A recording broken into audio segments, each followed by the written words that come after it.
Hello everybody, welcome back to the Way of Solution. Students, আজ 20th July 2026 daily current অ্যাফেয়ার্সের এই পর্বটিতে আমরা current affairs এবং তার সাথে ডিটেলস আলোচনা করে থাকি, সাথে সাথে যত ধরনের স্ট্যাটিক জিকের প্রশ্ন হয়ে থাকে সেগুলোও কিন্তু আলোচনা করি। অত্যন্ত গুরুত্বপূর্ণ TWS একাডেমি এবং দ্য ওয়ে অফ সলিউশনের এই কারেন্ট অ্যাফেয়ার্সের পর্বটি যারা যুক্ত হয়েছে সকলে পর্বটিতে লাইক করো এবং চ্যানেলে নতুন হলে অবশ্যই চ্যানেলটিকে সাবস্ক্রাইব করো, ডাউনলোড করো TWS academy app, interactive live class তোমরা সেখানে পাবে। তোমার পছন্দসই ব্যাচে ভর্তি হয়ে সেখান থেকে তোমরা তোমার যে টার্গেটেড যে ব্যাচ আছে, তুমি যে পরীক্ষাকে টার্গেট করছো সেই ব্যাচে ভর্তি হয়ে কিন্তু এখান থেকে পড়াশোনা করতে পারবে। চলো, বিভিন্ন ফিচার্স আছে, তো অবশ্যই সকলে চেক আউট করো একবার TWS একাডেমি অ্যাপ।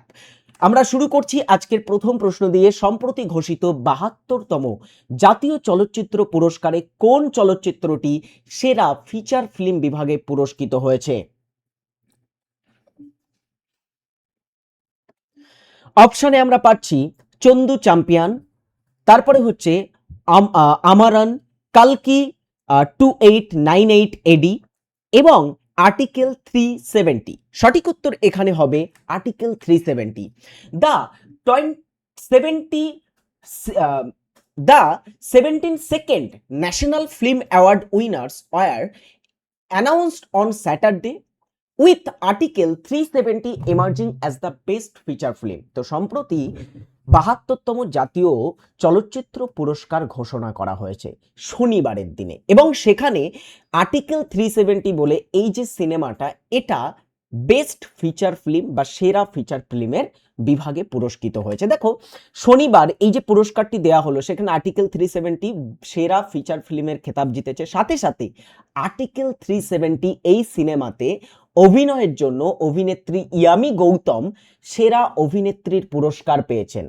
এছাড়া সেরা অভিনেতার সম্মান অর্জন করেছেন কার্তিক আরিয়ান চন্দু চ্যাম্পিয়ন সিনেমা থেকে, এবং মাম্মুটি ব্রহ্মযুগম বলে একটি সিনেমাতে অভিনয়ের জন্য যৌথভাবে দুজনে সেরা অভিনেতার পুরস্কার বা অভিনেতার সম্মান অর্জন করেছেন 72তম জাতীয় চলচ্চিত্র পুরস্কারে। আচ্ছা ডেয়ার স্টুডেন্টস, এখানে এই মাম্মুটির নাম দেখতে পাচ্ছি, জেনে রাখবে ইনি এই বছরে কিন্তু পদ্মভূষণ পুরস্কারও পেয়েছেন 2026-এ। এছাড়া আমরণ সিনেমার জন্য রাজকুমার পেরিয়াস্বামী সেরা পরিচালকের স্বীকৃতি পেয়েছেন। সো ভেরি ইম্পর্টেন্ট, আমাদের এখানে এই 4-5টা পয়েন্ট থেকে কিন্তু প্রশ্ন আসতে পারে। এছাড়া আরও অনেক বিভাগ আছে, কিন্তু আমি এখান থেকে বাছাই করে 4টে বিভাগের নাম দিয়েছি। 4টে বিভাগ একটু ভালো করে দেখে রাখতে হবে পরীক্ষার জন্য। পরবর্তী প্রশ্ন 2, আন্তর্জাতিক দাবা দিবস বা ইন্টারন্যাশনাল চেস ডে উদযাপন করা হয় 18 জুলাই, 19 জুলাই, 20 জুলাই নাকি 21 জুলাই? সঠিক উত্তর 20 জুলাই প্রতি বছর এটা পালন করা হয়। On July 20 the global chess community will come together. 20 জুলাই বিশ্বব্যাপী যত দাবাড়ু আছে এবং দাবা প্রেমী আছে তারা একত্রিত হয় to celebrate international chess day 2026। 2026-এও এটা পালন করা হবে 20 জুলাই, এবং এটা উদযাপন করা হচ্ছে এই দিনটাতে। 2026-এর এটা অবভিয়াসলি উদযাপিত হবে। কোশ্চেন 3, 2026 সালের জাপান ওপেন ব্যাডমিন্টন প্রতিযোগিতায় কে মহিলাদের সিঙ্গেলস খেতাব জিতে ইতিহাস গড়েছেন? VVI একটা কারেন্ট অ্যাফেয়ার্স। এটা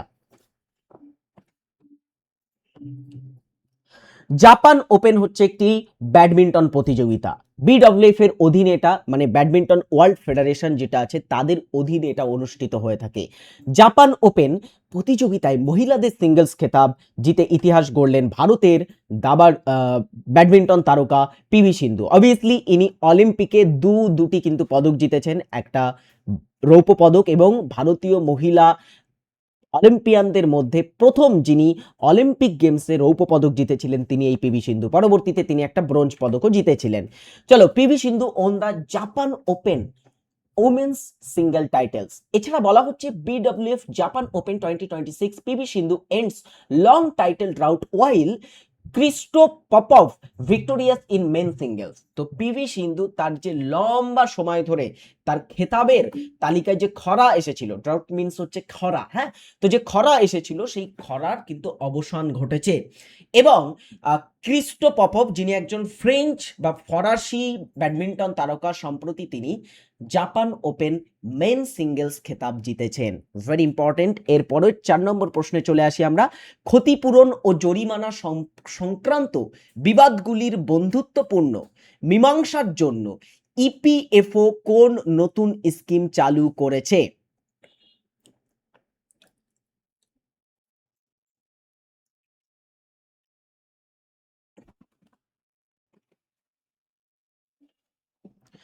ক্ষতিপূরণ ও জরিমানা সংক্রান্ত বিবাদগুলির বন্ধুত্বপূর্ণ মীমাংসার জন্য ইপিএফও চালু করেছে বিশ্বাস বলে একটি নতুন স্কিম। ইপিএফও লঞ্চেস স্কিম বিশ্বাস two amicable settlement to damaged and penalty related dispute। তো খুব গুরুত্বপূর্ণ, বলা হচ্ছে কি ক্ষতিপূরণ এবং জরিমানা সংক্রান্ত যত আরোপ আছে সেই আরোপ সংক্রান্ত বিরোধগুলোর সৌহার্দ্য মানে বন্ধুত্বপূর্ণ নিষ্পত্তির লক্ষ্যে এমপ্লয়িজ প্রভিডেন্ট ফান্ড অর্গানাইজেশন, যেটাকে ইপিএফও বলা হচ্ছে, এটার ফুল ফর্ম তাহলে কি এমপ্লয়িজ প্রভিডেন্ট ফান্ড অর্গানাইজেশন, তারা বিশ্বাস 2026 বা বিশ্বাস 2026 বলে একটি কর্মসূচি চালু করেছে। শ্রম ও কর্মসংস্থান মন্ত্রণালয় জানিয়েছে যে এটা শ্রম এবং কর্মসংস্থান মন্ত্রণালয়ের অধীনে কাজ করে এবং তারা জানিয়েছে এটি বিরোধ নিষ্পত্তির একটি এককালীন বা এককালীন ব্যবস্থা। এর মাধ্যমে নিয়োগকর্তারা একটি স্বচ্ছ, সম্পূর্ণ ডিজিটাল এবং সময়সীমা ভিত্তিক প্রক্রিয়ায় যোগ্য মামলাগুলোর নিষ্পত্তি করার সুযোগ পাবেন।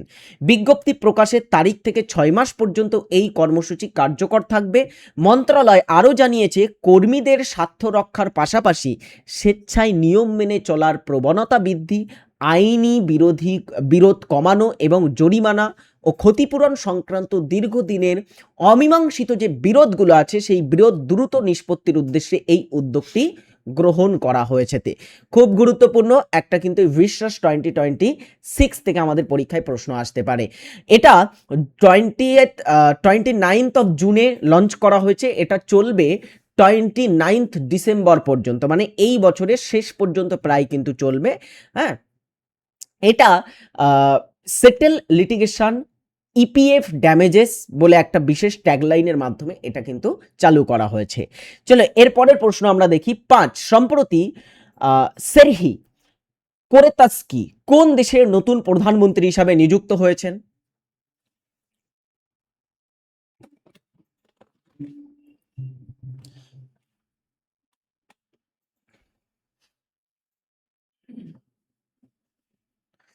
সেরহি কোরেতাস্কি ইনি নিযুক্ত হয়েছেন ইউক্রেনের নতুন প্রধানমন্ত্রী হিসাবে। Serhiy Koretsky appointed as Ukraine's prime minister. Ukraine দেশ, ইউরোপের এই দেশ, এদের রাজধানীর নাম কিয়েভ। বিশেষ করে যবে থেকে ইউক্রেন এবং রাশিয়ার মধ্যে যুদ্ধ শুরু হয়েছে তবে থেকে কিন্তু এই দেশটা খবরের শিরোনামে আছে। এখনও রাশিয়া এবং ইউক্রেনের মধ্যে যুদ্ধ চলছে। ইউক্রেনের রাজধানীর নাম কিয়েভ। এদের মুদ্রার নাম হচ্ছে ইউক্রেনিয়ান হিব্রানিয়া। সব থেকে গুরুত্বপূর্ণ, ইউক্রেনের রাষ্ট্রপতির নাম ভ্লাদিমির জেলেনস্কি, কিন্তু ইউক্রেনের নতুন প্রধানমন্ত্রীর নাম সেহরি কোরেতস্কি। কোশ্চেন 6। ভারতের প্রথম দুটি ভূতাপীয় কূপ, হ্যাঁ, জিওথার্মাল ওয়েলস কোন স্থানে চালু করা হয়েছে?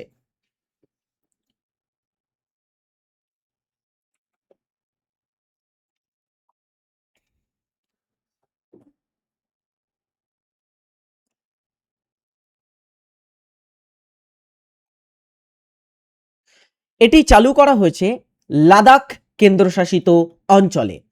Lieutenant governor V K Saxena commissions India's first two geothermal wells at Puga valley in Ladakh. লাদাখের পুগা ভ্যালিতে লাদাখের যিনি লেফটেন্যান্ট গভর্নর পদে আছেন ভিনয় কুমার সাক্সেনা বা ভি কে সাক্সেনা, তিনি স্থাপন করেছেন বা তিনি উদ্বোধন করেছেন দুটি নতুন ভূতাপীয় কূপ। কোশ্চেন 7। সম্প্রতি কোন সংস্থা স্পেসিফাইড নন ফাইন্যান্সিয়াল অ্যাসেটস এর জন্য একটি নতুন নিয়মাবলী চালু করেছে?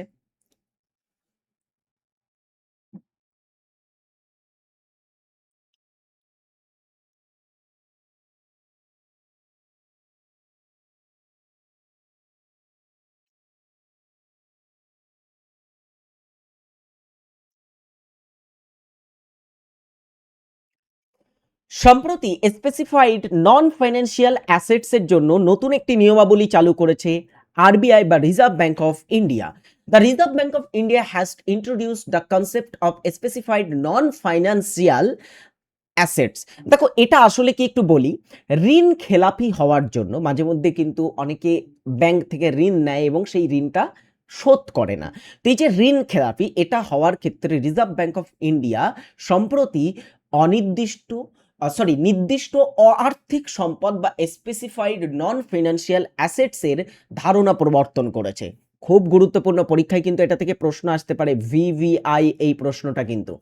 কেন্দ্রীয় ব্যাংক নির্দেশ দিয়েছে যে এই ধরনের সম্পদ মূলত সারফেসি আইনের নীতি অনুযায়ী সর্বজনীন নিলামের মাধ্যমে বিক্রি করতে হবে এবং মূল ঋণগ্রাহিতা বা সংশ্লিষ্ট কোনো পক্ষের কাছে এগুলি পুনরায় বিক্রি করা যাবে না। অর্থাৎ কোনো ব্যক্তি ধরো ঋণ শোধ করতে পারছে না, তার জন্য সে কি করে, ঋণ নেওয়ার সময় কিন্তু কিছু অ্যাসেট তোমার হচ্ছে আমরা যদি দেখি সেই অ্যাসেটটা দেখিয়ে কিন্তু ঋণ নেওয়া হয় এবং সেই অ্যাসেটটা, ঋণ তো আর এমনিতে ফ্রি ব্যাংক দেয় না।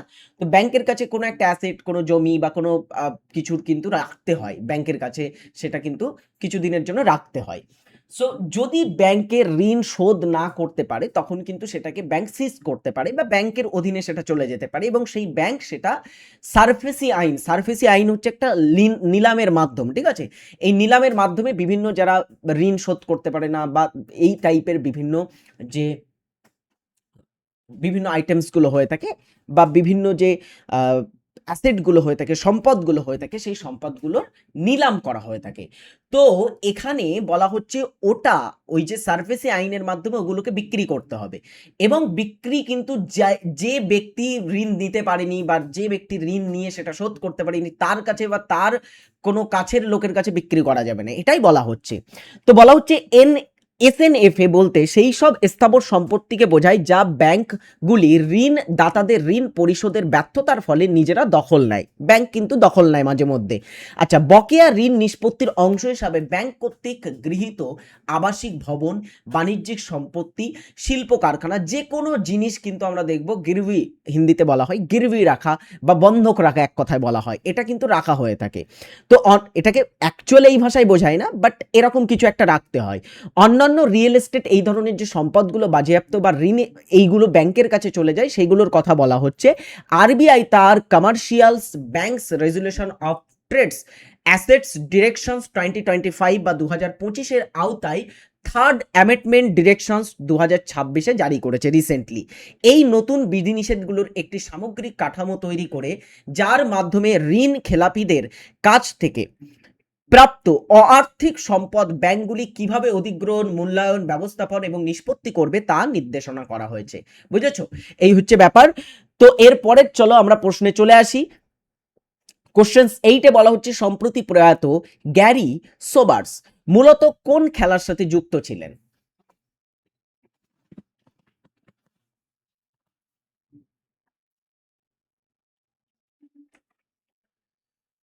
সম্প্রতি প্রয়াত হয়েছেন গ্যারি সোবার্স, তিনি ছিলেন একজন cricketer. Legendary West Indian cricketer Garry Sobers pass S away. তো তিনি ওয়েস্ট ইন্ডিজ ক্রিকেট দলের হয়ে খেলতেন। কোশ্চেন 9-এ বলা হচ্ছে ভারতের দীর্ঘতম ভূগর্ভস্থ প্রাকৃতিক প্রবাহের জলের টানেল বা সুড়ঙ্গটি কোন রাজ্যে তৈরি করা হয়েছে?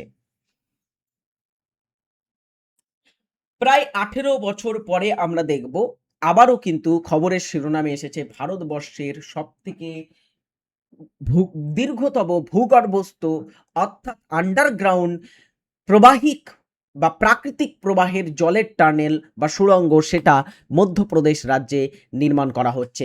বলা হচ্ছে India's longest underground water tunnel will take Narmada water to Bindha. Narmada নদী থেকে যে জল, সেই জলটা বিন্ধ অঞ্চলে বা বিন্ধ যে ভ্যালি অঞ্চল বা বিন্ধ্য পাহাড় অঞ্চল আছে, সেই অঞ্চলে কিন্তু নিয়ে যাওয়া হবে যেখানে খরা হয়ে থাকে, আমরা দেখব রেগুলারলি। মধ্যপ্রদেশের মুখ্যমন্ত্রী মোহন যাদব সম্প্রতি ভারতের দীর্ঘতম ভূগর্ভস্থ জল সুড়ঙ্গটি পরিদর্শন করবেন। ওকে, অলরেডি করা হয়ে গেছে এটা। সম্প্রতি 11.95 বা প্রায় 12 কিলোমিটার দীর্ঘ স্লিম্যানাবাদ সুড়ঙ্গটিকে প্রকৌশলীরা বা ইঞ্জিনিয়াররা খনন কাজে চূড়ান্ত সাফল্য অর্জন করেছে, মানে এটা খনন কমপ্লিট হয়ে গেছে। খনন যন্ত্র সরিয়ে ফেলার পরপরই এই ব্যবস্থায় নর্মদার জল ছাড়া হবে, মানে একটা টার্নেল তৈরি করা হয়েছে, তার খনন কমপ্লিট হয়ে গেছে, প্রায় 12 কিলোমিটার তার দৈর্ঘ্য। ওকে, সো এখান থেকে খনন যে যন্ত্র আছে সেটাকে সরানো হবে, তারপরে এখানে নর্মদার জল ছাড়া হবে এই প্রকল্পের মাধ্যমে। বর্গী ডাইভারশন প্রজেক্ট, এই প্রকল্পটাকে বলা হচ্ছে বর্গী ডাইভারশন প্রজেক্ট। এর একটি অত্যন্ত চ্যালেঞ্জিং পর্যায়ে কাজ সম্পন্ন হলো। সুড়ঙ্গটি বিন্ধ্য অঞ্চলের খরাপ্রবণ এলাকাগুলোতে সেচের সুবিধা প্রদান করবে। অত্যন্ত গুরুত্বপূর্ণ একটা প্রশ্ন কিন্তু এটা ছিল, খুব খুব গুরুত্বপূর্ণ। চলো আমরা পরে একটু জিকে প্রশ্ন উত্তর দেখে নিই। তার আগে আবার একবার রিমাইন্ড করিয়ে দিই, TWS একাডেমি তোমাদের প্রোভাইড করছে অল্প টাকাতে বেস্ট ব্যাচ। তো অবশ্যই তোমরা এখানে যুক্ত হতে পারো। আমাদের ব্যাচে যুক্ত হলে তোমরা বেস্ট অফ বেস্ট টিচারদের কাছ থেকে, ওয়েস্ট বেঙ্গলের সব থেকে সেরা সেরা টিচারদের কাছ থেকে ক্লাস করতে পারবে, একবার চেক আউট করে নেবে। চলো আমরা শুরু করছি আজকের প্রথম জিকে প্রশ্ন উত্তর দিয়ে। সকলে কমেন্ট বক্সে এটার উত্তর করে কিন্তু জানাও, ক্যাডমিয়াম দূষণের ফলে কোন রোগ হয়ে থাকে?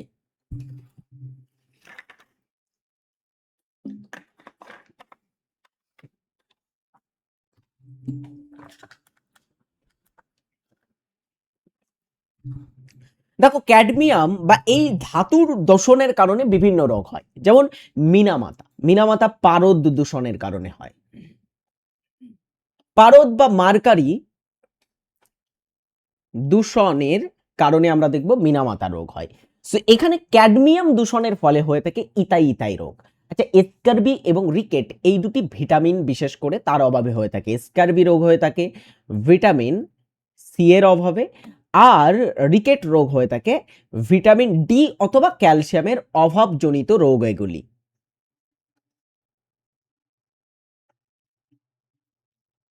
বুঝেছো? এরপরে আমাদের কোশ্চেন 2-এ বলা হচ্ছে why I am an atheist নামক আত্মজীবনী লেখককে। আচ্ছা, এথিস্ট মানে হচ্ছে নাস্তিক। ওকে, নাস্তিক মিনস কি? যে কোনো গড এই বিশ্বাস করে না, তাকে নাস্তিক বলা হয়। তো একজন ব্যক্তি এরকম একটা আত্মজীবনী লিখেছিলেন যে why I am an atheist, কেন আমি নাস্তিক। এই আত্মজীবনীটা লিখেছিলেন বিখ্যাত স্বাধীনতা সংগ্রামী এবং বিপ্লবী ভগৎ সিং এর লেখা গ্রন্থ আত্মজীবনী। ব্রেন ড্রেন বলতে মূলত কি বোঝায়?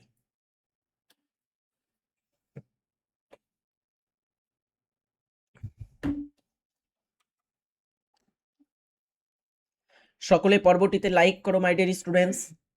ব্রেন ড্রেন বলতে মূলত আমরা কি বুঝি?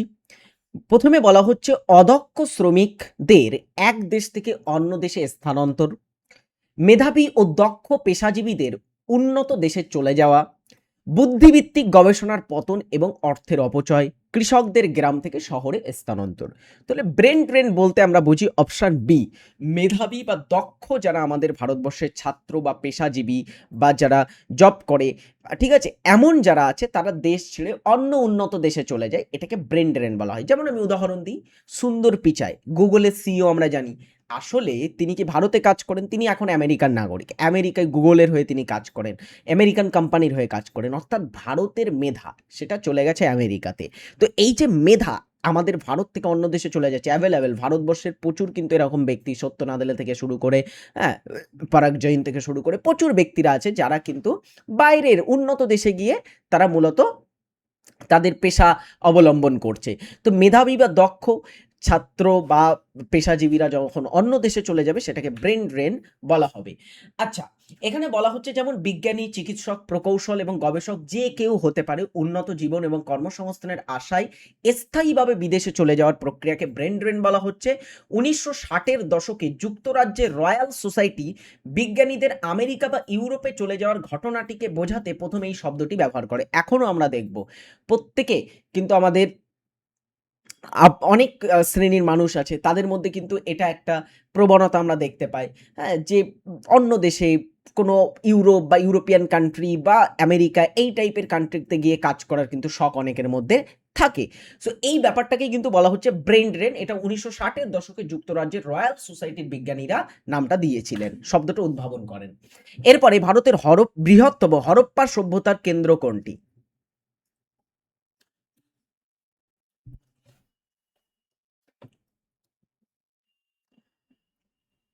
ভারতে অবস্থিত হরপ্পা বা সিন্ধু সভ্যতার বৃহত্তম কেন্দ্র রাখিগাড়ি। কোথায় আছে রাখিগাড়ি?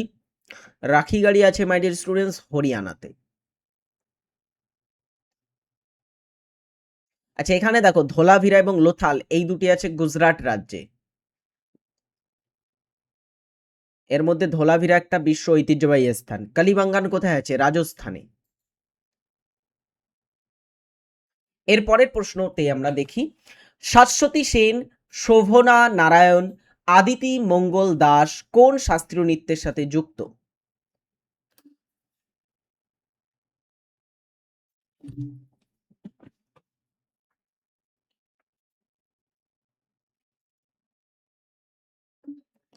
ভারতের কিছু উল্লেখযোগ্য শাস্ত্রীয় নৃত্যের শিল্পীদের নাম আমরা পাচ্ছি, তাদের মধ্যে শোভনা নারায়ণ, এছাড়া সাতসতী সেন, আদিতি মঙ্গল দাস, এরা হচ্ছে কত্থক নৃত্যের শিল্পী। কত্থক কোথাকার নৃত্য? উত্তর প্রদেশ রাজ্যের বা উত্তর ভারতের একটি শাস্ত্রীয় নৃত্য। ভারতনাট্যম তামিলনাড়ুর নৃত্য। আর মাই ডিয়ার স্টুডেন্টস, এখানে বলা হচ্ছে কুচিপুড়ির কথা, যেটা অন্ধ্রপ্রদেশের নৃত্য। আর মোহিনীঅট্টম কেরালাম রাজ্যের নৃত্য। কোশ্চেন 6,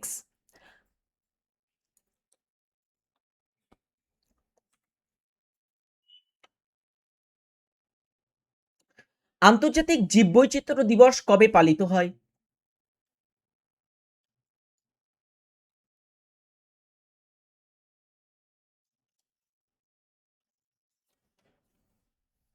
সঠিক উত্তর হচ্ছে 22শে মে। 22শে মার্চ আমরা বিশ্ব জল দিবস পালন করি।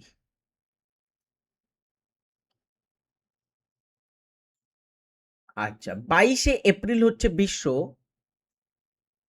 ধরিত্রী দিবস বা পৃথিবী দিবস। আচ্ছা,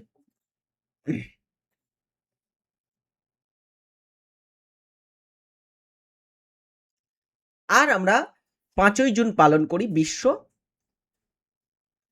পরিবেশ দিবস। খুব গুরুত্বপূর্ণ কিন্তু বিশ্ব পরিবেশ দিবস থেকে পরীক্ষায় প্রশ্ন আসে, অনেকবার এসেছে। রিসেন্টলি আমরা পালন করেছি 5ই জুন। এরপরে কোশ্চেন্সটা একটু কঠিন বলা হচ্ছে, এটা দেখেই উত্তর করো, আর কি করা যাবে, এখানে অ্যানিমেশন দেওয়া হয়নি। কোর ইনফ্লেশন নিম্নলিখিতগুলির মধ্যে কোনটি অন্তর্ভুক্ত করে? অর্থনীতির একটা প্রশ্ন, অত্যন্ত গুরুত্বপূর্ণ। ইনফ্লেশন মানে কি? ইনফ্লেশন মানে হচ্ছে ডিয়ার স্টুডেন্টস কি? ইনফ্লেশন মানে হচ্ছে মুদ্রাস্ফীতি। কোর মানে হচ্ছে একদমই ভিতর বা মধ্যের। সো আমরা এখানে কোর ইনফ্লেশন মানে বলতে পারি মূল মূল ইনফ্লেশন বা মূল ইনফ্লেশন মানে কি? মূল হচ্ছে মুদ্রাস্ফীতি।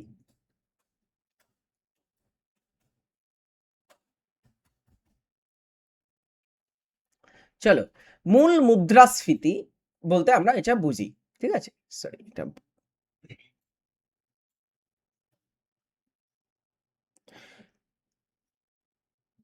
এখানে বলা হচ্ছে কোর ইনফ্লেশন বা মূল মুদ্রাস্ফীতির মধ্যে কোনটা অন্তর্ভুক্ত করে? খাদ্য মূল্য এবং শক্তির মূল্য।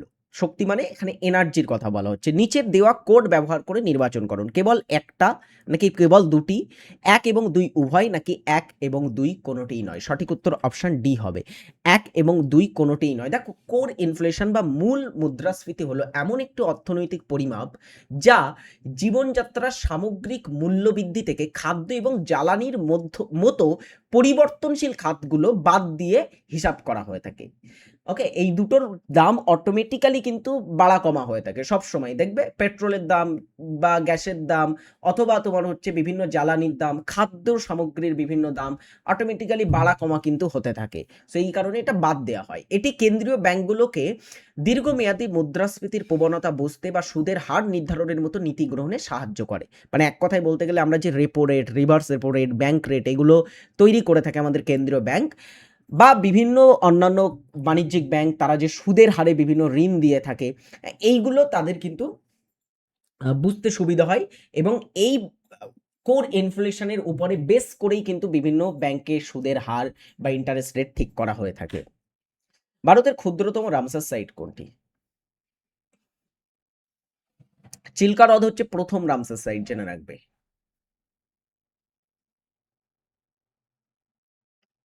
ভারতবর্ষের প্রথম রামসার সাইটের নাম চিল্কা হ্রদ। আর সব থেকে ক্ষুদ্রতম রেণুকা জলাভূমি, যেটা অবস্থিত আছে হিমাচল প্রদেশে।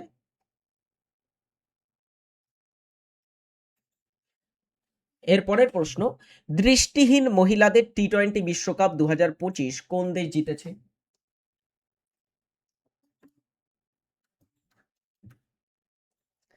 সঠিক উত্তর হচ্ছে ভারত জিতেছে।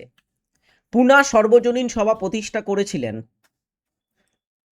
গোপাল হরি দেশমুখ, মহাদেব গোবিন্দ রানাদে, গোপাল কৃষ্ণ গোখলে নাকি দাদাভাই নৌরোজি? পুনা সর্বজনীন সভা প্রতিষ্ঠা করেন মহাদেব গোবিন্দ রানাদে, যাকে আমরা জাস্টিস রানাদে নামেও চিনি। বাড়ির কাজ দেওয়া থাকবে, সরস্বতী সম্মান কোন সংস্থা প্রদান করে? কমেন্ট বক্সে অবশ্যই সকলে এটার উত্তর জানাবে। ভালো থাকবে, সুস্থ থাকবে। Thanks for watching. আজকের আমাদের এই যে পর্বটি আমরা আলোচনা করলাম, এর কোশ্চেন্সগুলো অত্যন্ত গুরুত্বপূর্ণ, বাছাই করা কোশ্চেন্স ছিল, কারেন্ট অ্যাফেয়ার্সগুলো অবভিয়াসলি, এবং জিকে কোশ্চেন্সগুলি। তো এরকম বাছাই করা জিকে প্রশ্ন উত্তর এবং কারেন্ট অ্যাফেয়ার্সের ক্লাস দেখতে হলে অবশ্যই চ্যানেলটিকে সাবস্ক্রাইব করো, এবং তোমার বন্ধু বান্ধব এবং বাড়ির কেউ থাকলে তাকেও কিন্তু তোমরা রিকমেন্ড করতে পারো আমাদের এই ক্লাসগুলি। ভালো থাকবে, সুস্থ থাকবে। আবারও একবার বলছি, টাটা।